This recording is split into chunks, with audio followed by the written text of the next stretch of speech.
pakai masker atau pakai face shield? Iya, Pak. Pilihannya mana? Nanti dulu. Berikan, Pak. Pilihannya mana? Enak pakai ini Pak ini. Kalau ini aja, kalau ini. Iya, terus perasaan itu ya. Iya.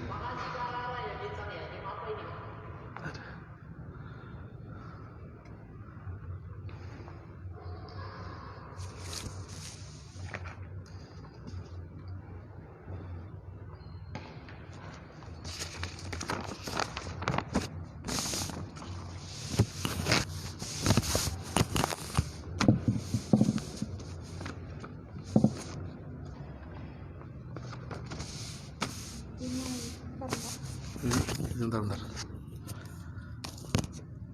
Baik pakai masker atau pakai ini, Mbak? Kalau Artinya pandangannya loh. Artinya orang melihat itu loh. pakai Hasil. Gini.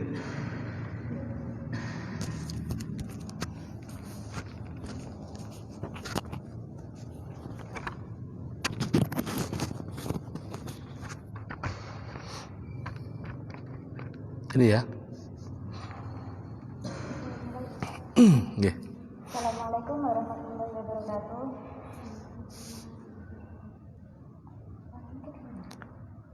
Loh, udah masuk tadi. Mic-nya cuma satu, Pak. Enggak, tadi udah masuk ini. Iya, sudah, tapi kalau ditaruh di meja bersama. Oh. Enggak, lu kok enggak dimatiin dulu untuk masih persiapan? Atau jangan tekan dulu nanti baru saya. Iya, bisa. Oh, udah diaktifin, Mbak? Baru. Oh. Bismillahirrahmanirrahim. Alhamdulillahirrabbilalamin. Wassalatu wassalamu ala asrofil anbiya'i wal mursalin Sayyidina wa maulana Muhammadin wa ala alihi wa sahbihi ajma'in, amma ba'd. Yang kami hormati Bapak Abdul Wafarozin MED selaku Rektor ITMAPA dan seluruh jajarannya.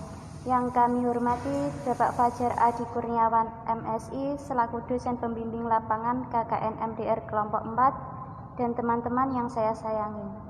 Puji syukur, alhamdulillah, marilah kita senantiasa haturkan kehadirat Allah Subhanahu wa taala atas limpah rahmat, taufik serta hidayah dan inayahnya kepada kita, sehingga pada hari ini kita bisa melaksanakan ngaji daring yang ketiga selama KKN MDR berlangsung. Baik, sebelum masuk ke acara inti, saya akan membacakan CV narasumber terlebih dahulu. Nama Bapak Ali Subhan, tempat tanggal lahir Demak 29 September 1976, pendidikan MTS dan MA di Perguruan Tinggi Matoliur Palakajen, lulus tahun 2000, sarjana 1 jurusan pendidikan bahasa Arab di Universitas Internasional Afrika Sudan, S2 jurusan pendidikan bahasa Arab di Khartoum Institute International for Arabic Language Sudan, S3 jurusan pendidikan bahasa Arab di Universitas Islam Omdurman Sudan, Wakil Rektor 2 bagian administrasi dan kepegawaian. Nah, tema ngaji daring pada kali ini kita akan membahas mengenai pernikahan lintas agama menurut perspektif Islam. Seperti yang sudah kita ketahui selama ini, bahwa pernikahan beda agama itu dilarang, baik secara agama Islam maupun undang-undang negara. Namun, ada pendapat yang mengatakan bahwa laki-laki Muslim itu boleh menikahi wanita ahli kitab. Wanita ahli kitab yang dimaksud ini adalah non-Muslim. Tapi laki-laki Muslim tidak boleh, sebaliknya, perempuan Muslim itu tidak boleh menikahi laki-laki yang non-Muslim. Nah, yang menjadi pertanyaan itu nanti apa perbedaan antara kedua itu, dan masalah ini nanti akan dibahas oleh narasumber kita, Bapak Ali Subhan. Waktu dan tempat saya haturkan.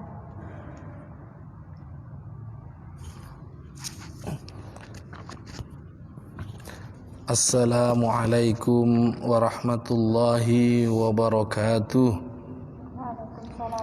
Bismillah, alhamdulillah, wassalatu wassalamu ala rasulillah Muhammad ibn Abdillah sallallahu alaihi wasallam wa ala alihi wa ashabihi wa mawalah, amma ba'd. Yang terhormat Bapak Rektor IPMAFA, Bapak DPL KKN Barokah IPMAFA 2020, tak ketinggalan para pemirsa yang dimuliakan oleh Allah Subhanahu wa Ta'ala. Alhamdulillah, pada kesempatan siang menjelang sore ini kita dapat mengikuti pengajian atau ngaji walaupun dengan daring. Semoga pengajian pada hari ini mendapatkan berkah dari Allah Subhanahu wa Ta'ala, dan para pemirsa semuanya dapat mendapatkan ilmu yang manfaah, yang berkah fitini wa dunya wal akhirah. Amin amin ya rabbal alamin. Para pemirsa yang dimuliakan oleh Allah Subhanahu wa Ta'ala,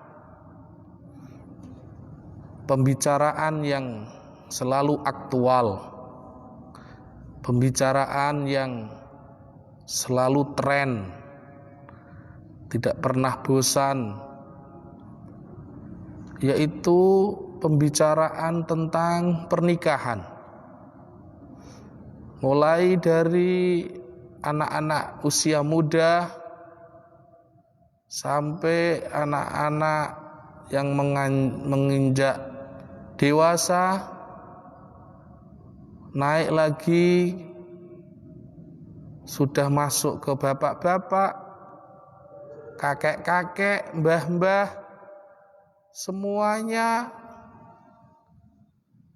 senang membicarakan tentang pernikahan. Kenapa demikian? Karena menikah adalah sesuatu kebutuhan. Yang kedua, menikah adalah sesuatu yang termasuk ibadah kepada Allah Subhanahu wa Ta'ala. Semua ibadah yang kita lakukan, semua perintah yang kita lakukan terasa berat, terasa berlawanan dengan nafsu kita, kecuali pernikahan. Pernikahan adalah ibadah yang sesuai dengan nafsu kita dan mendapatkan pahala dari Allah Subhanahu wa Ta'ala. Kita mau sholat rasanya males, puasa males, tidak sesuai dengan nafsu kita. Tapi nikah sesuai dengan nafsu, sesuai dengan keinginan, dan mendapatkan pahala dari Allah Subhanahu wa Ta'ala. Rasulullah sallallahu alaihi wasallam bersabda, "Ama wallahi inni la akhsyakum lillahi wa atqakum lahu. Lakinni asumu wa aftiru wa usalli wa arkudu wa atazawwajun nisa. Famar raghiba an sunnati falaisa minni." Rasulullah sallallahu alaihi wasallam merupakan sosok yang paling takut kepada Allah, sosok yang paling bertakwa kepada Allah Subhanahu wa ta'ala. Namun Rasulullah Sallallahu Alaihi Wasallam dalam mengarungi kehidupan ini tidak hanya hal-hal yang sifatnya akhirat saja yang dilakukan oleh Rasulullah, tapi sesuatu yang normal, yang wajar dilakukan oleh orang lain, Rasulullah Sallallahu Alaihi Wasallam juga melakukan. Rasulullah juga berpuasa. Rasulullah juga kadang tidak berpuasa. Rasulullah melakukan sholat. Rasulullah juga istirahat tidur. Yang terakhir Rasulullah juga menikah. Nah, panutan kita adalah Rasulullah Sallallahu Alaihi Wasallam, yang mana Rasulullah menjalankan semua urusan yang kaitannya dengan dunia dan urusan-urusan yang kaitannya dengan akhirat. Jadi tidak dibenarkan orang hanya berpikir urusan akhirat melupakan urusan dunia, atau sebaliknya berpikir terus-menerus urusan dunia melupakan urusan akhirat. Jadi semuanya harus dipikirkan. Tidak benar orang hanya beribadah terus sampai lupa nikah. Itu tidak dibenarkan. Orang bekerja terus sampai lupa akhirat juga tidak dibenarkan. Artinya harus ada keseimbangan antara urusan dunia dengan urusan akhirat, termasuk adalah pernikahan. Para pemirsa yang dimuliakan oleh Allah Subhanahu wa ta'ala, di dalam Islam dianjurkan untuk memilih pasangan yang ideal, untuk memilih pasangan yang membawa kehidupan pernikahannya bahagia di dunia dan bahagia di akhirat. Seperti yang disabdakan oleh Rasulullah Sallallahu Alaihi Wasallam di dalam mempertimbangkan pernikahan, untuk mencari pasangan yang ideal, di antaranya satu, mempertimbangkan keturunannya. Siapakah keluarganya, orang baik atau orang yang kurang baik? Siapakah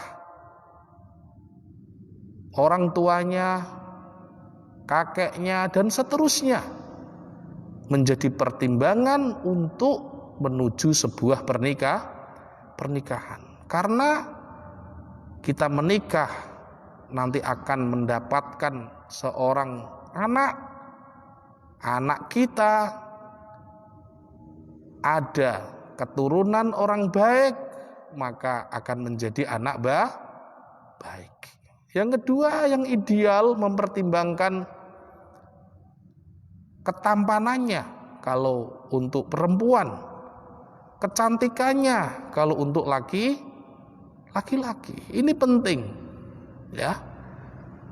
Jangan sampai menikah dengan calon yang tidak mempunyai gairah, tidak mempunyai kebanggaan di dalam dirinya. Jangan sampai, ya. Memang ketampanan, kecantikan itu relatif. Nah, kerelatifan itulah menjadi standar kita mencari pasangan yang ideal menurut masing-masing. Karena ada orang melihat dia cantik, tapi orang lain melihat kurang cantik. Ada orang melihat dia tampan, ternyata orang lain melihatnya kurang tampan. Yang ketiga, mempertimbangkan tentang hartanya atau ekonominya menjadi pertimbangan di dalam pernikahan. Kenapa mempertimbangkan itu? Karena kita akan mengarungi kehidupan di dunia ini, tentunya membutuhkan finansial, membutuhkan nafkah sebagai media, sebagai pengantar untuk mengarungi kehidupan yang sakinah, mawaddah, warahmah. Kalau kita menikah misalnya dengan orang yang pengangguran, yang tidak mau kerja, ya, orang yang tidak berpendidikan, yang tidak jelas prospeknya, tidak jelas masa depannya, itu akan merepotkan nanti dalam mengarungi kehidupan berkeluarga. Maka akan menjadi pertimbangan. Pertimbangan yang terakhir adalah pertimbangan agama. Pertimbangan akhlak, moral, karakter calon istri atau calon suami. Kenapa demikian? Karena ketika di dalam mencari pasangan, yang mana pasangan itu secara etika, karakter kurang baik, maka akan mengurangi keharmonisan berkeluarga. Dengan demikian para pemirsa yang dimuliakan oleh Allah Subhanahu wa taala, kita masuk kepada tema yaitu pernikahan lintas agama. Ada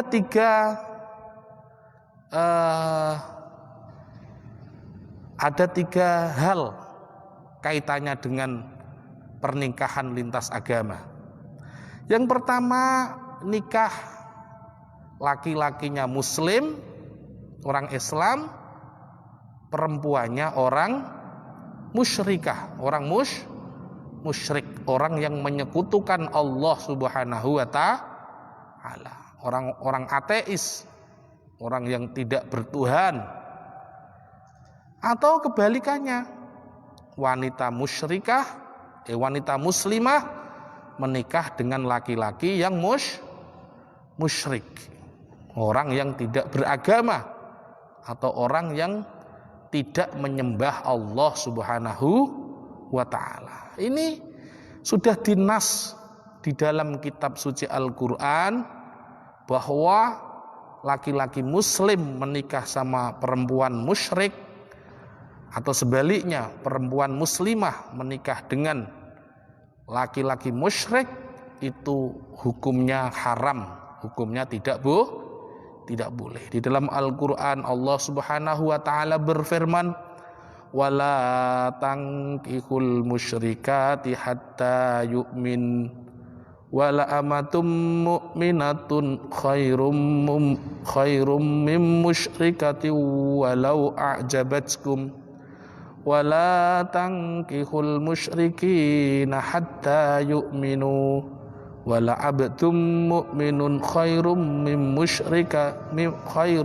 musyriki walau a'jabagum ulaika yad'auna ilan nar wallahu yad'u ilal jannati wal maghfirati bi'idnih wa yubayyinu ayatihi linnasi la'allahum yatadzakkarun. Jadi tidak boleh menikahkan perempuan musyrik, laki-laki muslim dinikahkan sama perempuan yang musyrik. Lebih baik dinikahkan sama perempuan budak, budak atau perempuan budak atau perempuan yang dibeli untuk dijadikan budak. Lebih baik dinikahkan sama dia tapi dia mukmin, ya, daripada dinikahkan sama perempuan yang musyrik.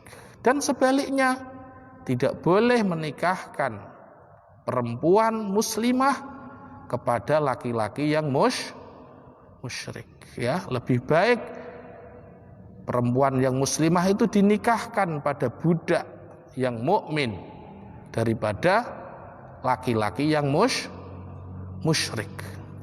Ulaika yad'auna ilan nar. Kenapa tidak boleh? Karena pasangan musyrik itu akan mengajak pada pasangan yang muslim atau muslimah terjerumus ke neraka.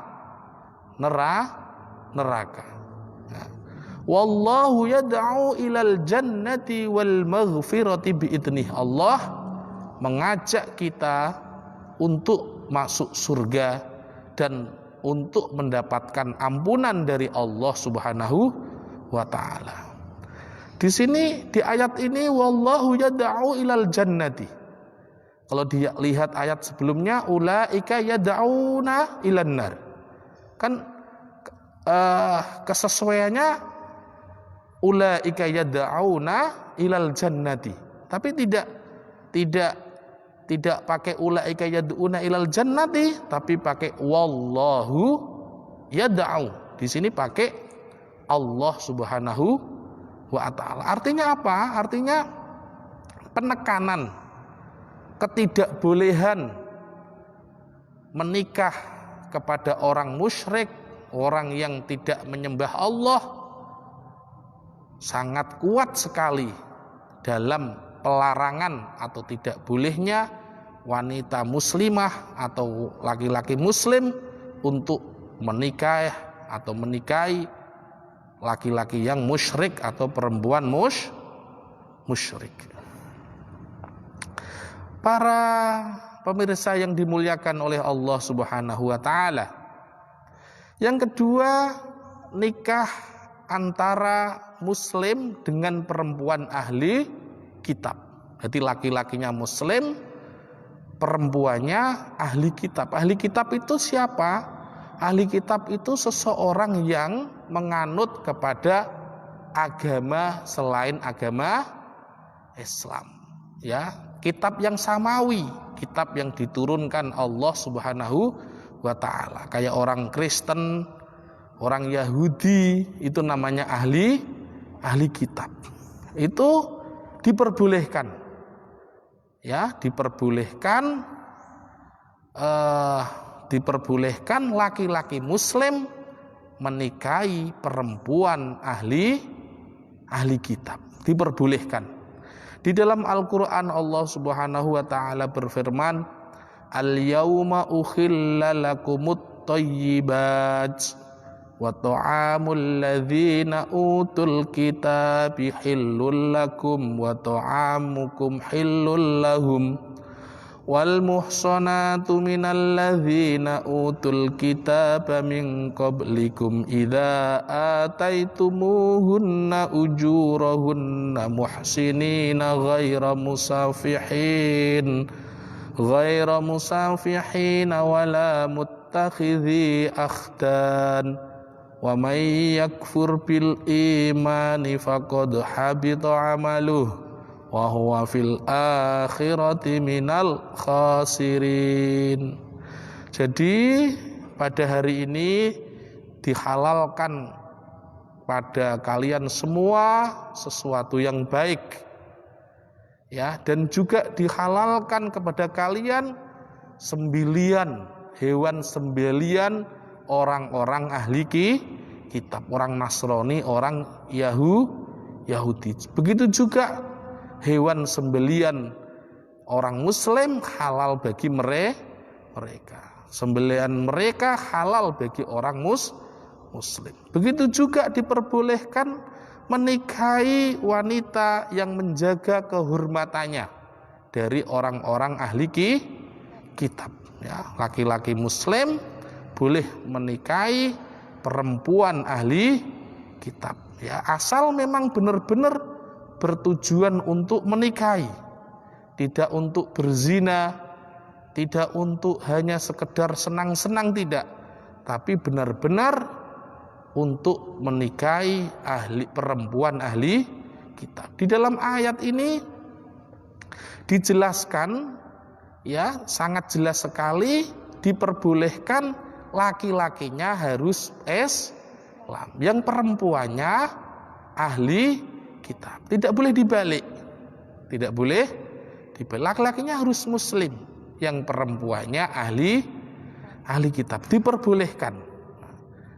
Laki-laki yang serius, yang benar-benar mau menikahi ahli kitab.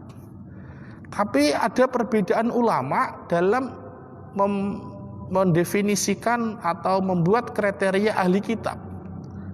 Menurut Imam Syafi'i, yang dimaksud ahli kitab di sini adalah ahli kitab orang-orang yang berpegang pada kitab yang belum dirubah.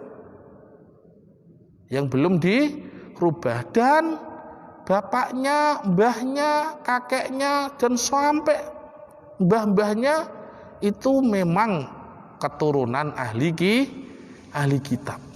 Jadi ada catatannya seperti itu. Nah, dengan pemahaman seperti itu, menurut Imam Syafi'i, kira-kira ahli kitab zaman sekarang, orang Kristen, orang Yahudi, apakah mbah-mbahnya dulu itu berpegang atau beragama ahli kitab juga? Nah, itu yang menjadi sebuah pertanyaan. Tapi ada imam lain yang penting ahli kitab, dinisbatkan kepada ahli kitabnya, tidak melihat apakah kakeknya dulu itu ahli kitab atau tidak. Para pemirsa yang dimuliakan oleh Allah Subhanahu wa ta'ala. Untuk yang ketiga, nikah, ya, perempuannya muslimah dengan laki-laki yang musyrik atau laki-laki yang kafir ahli kitab. Perempuannya muslimah. Jadi kebalikannya yang nomor 2 tadi. Kebalikannya yang nomor 2. Dalam kasus seperti ini, ya, Allah Subhanahu wa ta'ala berfirman, Bismillahirrahmanirrahim, fa in alimtumuhunna mu'minatin fala tarji'uhunna ilal kuffar la hunna hillul lahum wa lahum yahilluna lahun. Jadi perempuan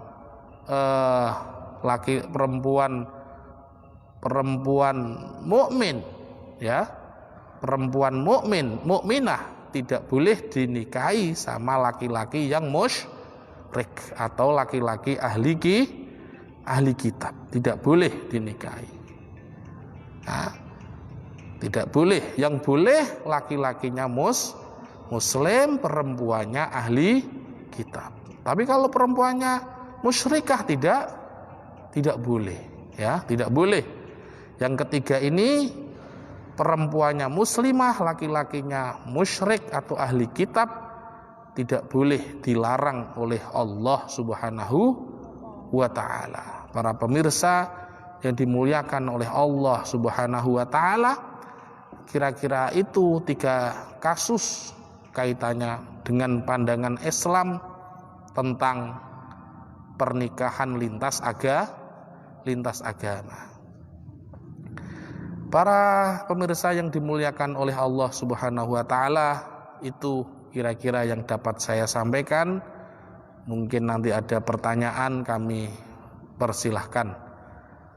Wallahul muwaffiq ila aqwamit thoriq. Wassalamualaikum warahmatullahi wabarakatuh. Waalaikumsalam warahmatullahi wabarakatuh. Baik, terima kasih Pak Ayusman telah menyampaikan materinya mengenai pernikahan lintas agama menurut perspektif Islam. Saya sebagai moderator di sini akan sedikit menyimpulkan bahwa pernikahan itu merupakan sunnah Rasul yang selama ini dianut oleh semua umat yang ada di dunia. Dan ketika kita memutuskan untuk menikah, itu kita harus memilih pasangan yang ideal. Pasangan yang ideal menurut Islam itu yang pertama adalah mempertimbangkan keturunan, yang kedua ketampanan atau kecantikannya, yang ketiga itu dari segi harta, dan yang keempat itu agamanya. Nah, yang dibahas di sini tadi itu adalah pernikahan lintas agama. Bagaimana hukumnya pernikahan lintas agama menurut Islam? Di sini ada 3 perbedaan. Jika laki-laki muslim itu menikahi dengan wanita yang musyrik, atau sebaliknya wanita musyrik menikah dengan laki-laki muslim, itu hukumnya haram. Karena orang yang musyrik itu akan mengajak kita ke hal-hal yang buruk atau menjerumuskan kita ke neraka. Sedangkan jika pernikahan itu antara laki-laki muslim dengan para perempuan ahli kitab, itu hukumnya boleh. Dan ahli kitab itu adalah ahli kitab menurut Imam Syafi'i itu ahli kitab yang belum dirubah oleh manusia. Dan pernikahan yang ketiga yaitu pernikahan antara perempuan muslim dengan laki-laki ahli kitab, itu hukumnya haram, tidak boleh. Dan di sini ada pertanyaan, Pak. Mungkin ini pertanyaan mengenai pernikahan antara laki-laki musyrik dengan wanita perempuan muslim. Jika pernikahan itu sudah terlanjur terjadi, itu bagaimana, Pak, hukumnya? Terima kasih. Jadi dari aturan ya, atau dari firman Allah Subhanahu wa taala tadi sudah jelas, pernikahan laki-laki musyrik ya atau non muslim kepada muslimah itu tidak boleh. Pernikahannya haram, artinya tidak sah. Berarti apa? Karena tidak sah ya hubungan suami istri tidak sah. Jadi status pernikahannya tidak sah. Aturan ini sebenarnya sama ya dengan yang diatur dalam agama lain. Agama Nasrani pun begitu ya, tidak boleh menikah dengan lain agama. Di aturan pemerintah pun seperti itu. Ya, karena nanti akan ada kerepotan. Biasanya yang kasus seperti ini nanti akan lari ke negara lain. Menikahnya di mana? Di negara lain. Jadi aturannya sudah jelas, sharih di dalam Al-Qur'an, laki-laki non muslim tidak boleh menikahi wanita muslimah. Nanti kalau kita bawa ke ranah kehidupan berkeluarga nanti akan kerepotan. Nanti anaknya ikut siapa? Kadang di dalam keluarga itu suami lebih dominan. Ya, kalau sampai diperbolehkan, maka istri lama-lama akan ikut juga menjadi non-muslim. Jadi karena suami adalah dominan di sebuah keluarga, suami bisa punya strategi bagaimana nanti menarik istrinya untuk murtad keluar dari Islam. Ya, misalnya diberikan pilihan yang pahit ketika sudah menikah. Itu. Jadi statusnya ya pernikahannya tidak sah. Pernikahannya tidak sah, tidak diperbolehkan. Untuk pertanyaan kedua, Pak, ini jika non muslim mau menikahi muslim tetapi ketika belum ijab kabul, non muslim baca syahadat terlebih dahulu, itu gimana? Tetapi ketika habis hijab ia kembali non muslim lagi. Jadi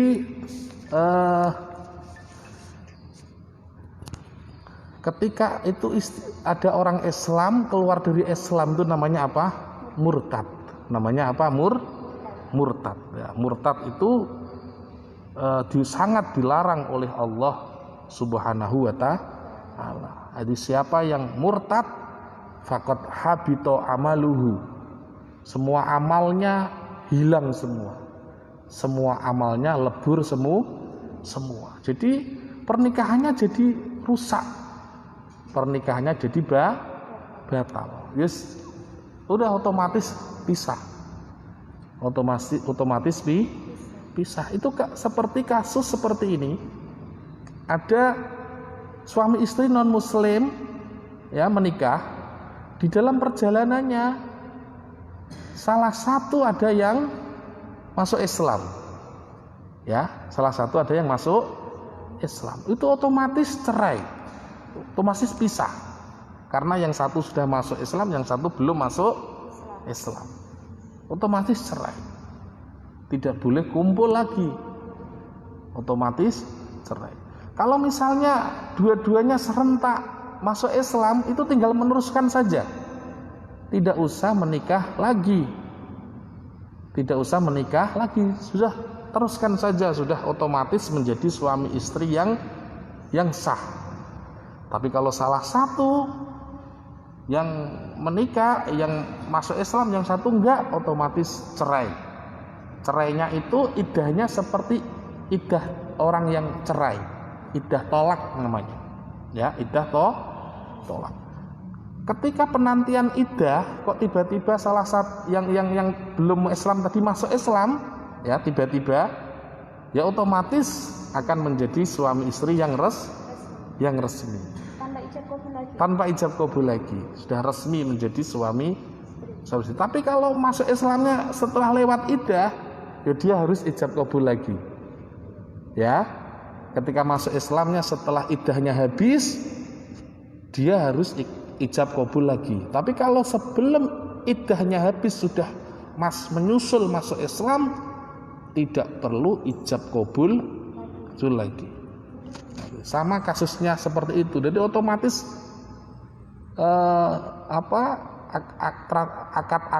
akad atau amal yang dia lakukan ketika dia Islam kok terus keluar dari Islam itu sudah nggak ada gunanya lagi. Akan tidak ada gunanya lagi, tidak ada manfaatnya lagi. Jadi untuk pertanyaan yang kedua tadi, jika setelah ijab kabul itu kembali non muslim, otomatis pernikahannya itu gagal, hilang, yes. Batal. Ada pertanyaan lagi nih Pak, pertanyaan yang ketiga. Kenyataannya sekarang banyak sekali pernikahan lintas agama, bahkan ada yang sudah mempunyai keturunan dan sampai tua pernikahannya masih langgeng. Bagaimana hukum anak dari hasil pernikahan lintas agama? Jadi anak hasil dari pernikahan lintas agama ini yang yang laki-lakinya yang muslim, perempuannya non muslim. Itu ya artinya yang sah. Yang diperbolehkan itu kan laki-lakinya yang muslim, perempuannya non muslim. Nah, non muslim kok terus punya anak. Nah, ini anaknya ikut siapa? Agamanya bagaimana? Anaknya ikut Islam. Itu diterangkan di kitab I'anatul Thalibin seperti itu. Anak kaitannya dengan agama, anaknya ikut Islam. Tapi yang sah ya. Tapi kalau misalnya bapaknya non muslim, laki-lakinya ibunya muslimah, ya otomatis sudah tidak bisa kan? Pernikahannya sudah tidak sah begitu. Pernikahannya sudah tidak sah. Ini yang kita bicarakan ini adalah pernikahan muslim dan non muslim yang sah. Itu anaknya bagaimana? Anaknya ikut muslim. Melanjutkan pertanyaan tadi Pak, kalau setelah dewasa anaknya itu tidak mau ikut Islam Pak, misalnya ikut agama ibunya. Jadi kalau dari aturan fikihnya itu anaknya jadi Islam. Kok dia nggak mau Islam? Ya itu kan persoalan baru lagi gitu. Berarti dia itu urusan dia kan. Kalau kita berbicara status, dia statusnya adalah Islam ya, karena bapaknya Islam, ibunya non muslim. Nah terus kok Akhirnya dia ikut ibunya aja, ya, ibunya karena tidak Islam, yaitu urusan dia, berarti dia ya murtad ya, dia murtad keluar dari Islam yang seharusnya statusnya Islam, malah dia tidak mau Islam. Kalau pernikahan itu biasanya kan ada itu Pak, yang perempuannya itu non muslim tapi tetap kekeh ingin menikah dengan laki-laki muslim. Itu status anaknya berarti anak muslim. Anak muslim. Nggih. Oh. Kan sah boleh kan. Yang penting laki-laki. Yang penting laki-lakinya muslim karena pakai logika tadi, yang berperan di keluarga adalah suami. Jadi dengan suami yang muslim, nanti di perjalanannya bisa mengislamkan istrinya. Nah, akhirnya anaknya pun bisa ikut Islam. Maka kalau dibalik nggak boleh. Dan kebanyakan memang begitu.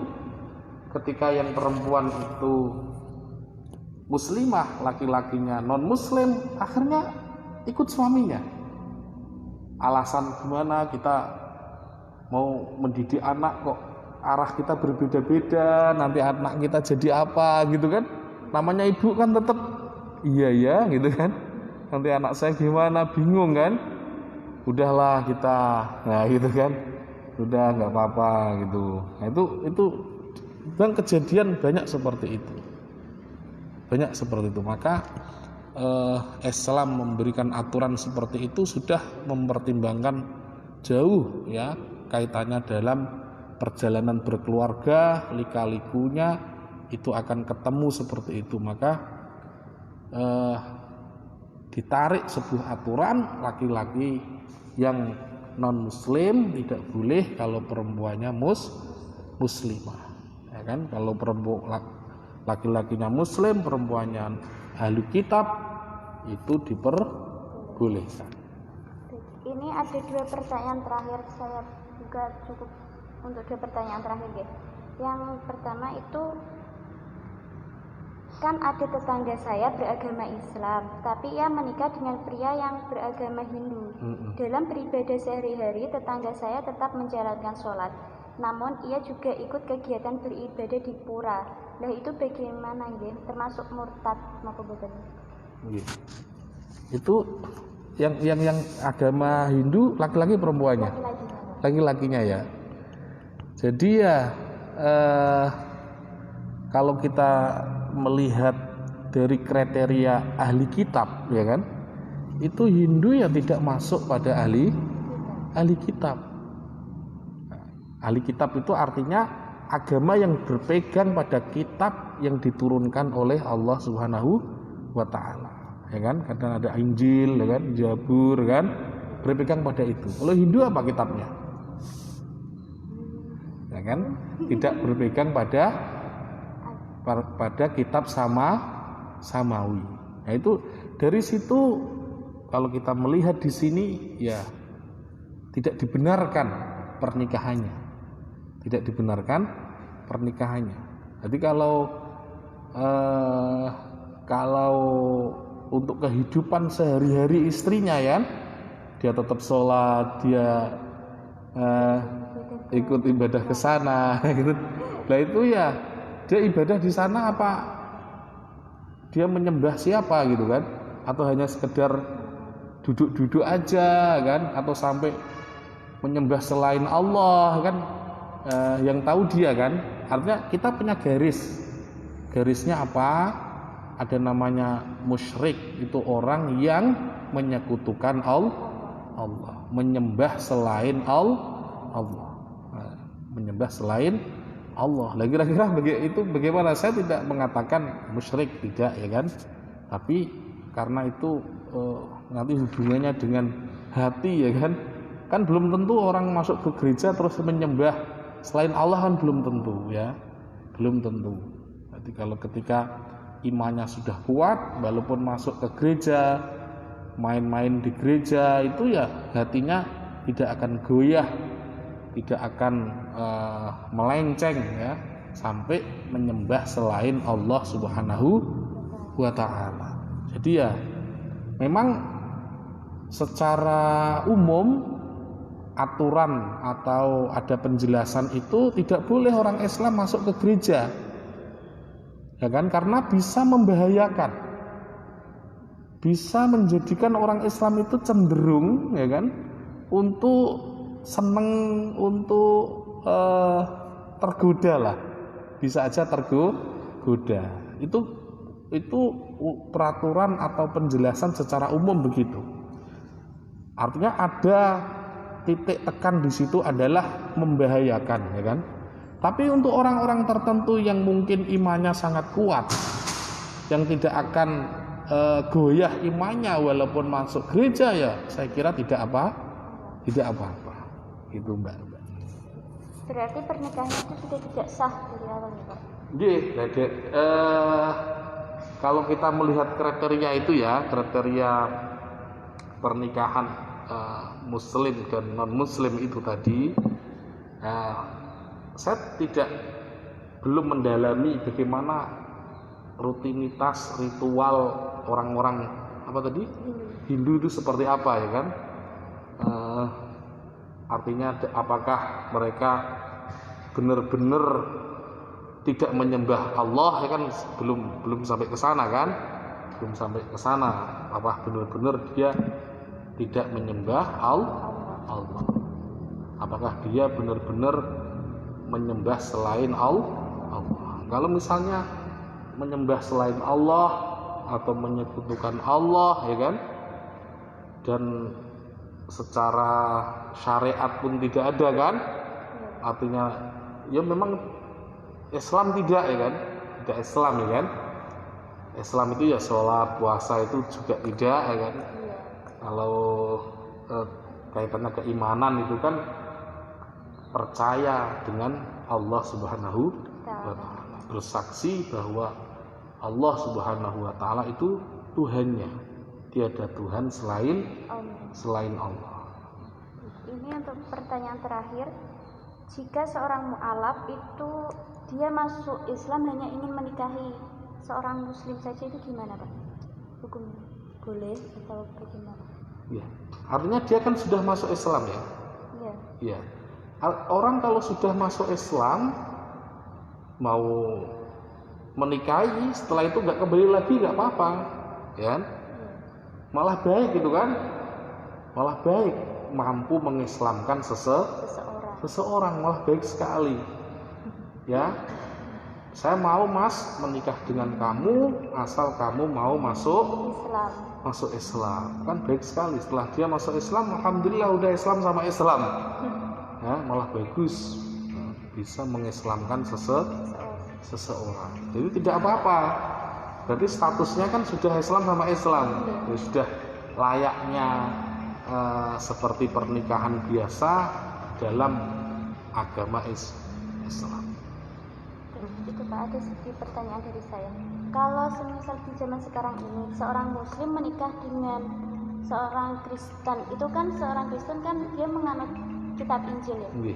Itu enggak diperbolehkan atau boleh kalau di zaman sekarang ini? Nah, itu tadi yang saya sampaikan itu berbeda pendapat, ya. Berbeda pendapat. Ada yang mengatakan kitab sekarang atau kitab dulu tetap sama, boleh. Ada mengatakan seperti itu. Ada yang ketat kayak Imam Syafi'i, ya kan. Kitab yang sekarang itu sudah dirubah. Kitab Injil yang dulu dengan itu sudah melalui perubahan berkali-kali, ya kan. Injil lama, perjanjian lama, perjanjian baru kan sudah banyak yang dirubah. Karena sudah banyak perubahan, maka orang-orang Kristen sekarang sudah tidak termasuk ahli kitab, ya gitu. Jadi nggak boleh kalau kita ikut pendapat itu, ya. Tapi ada yang mengatakan ya masih, berarti boleh, ya gitu ya.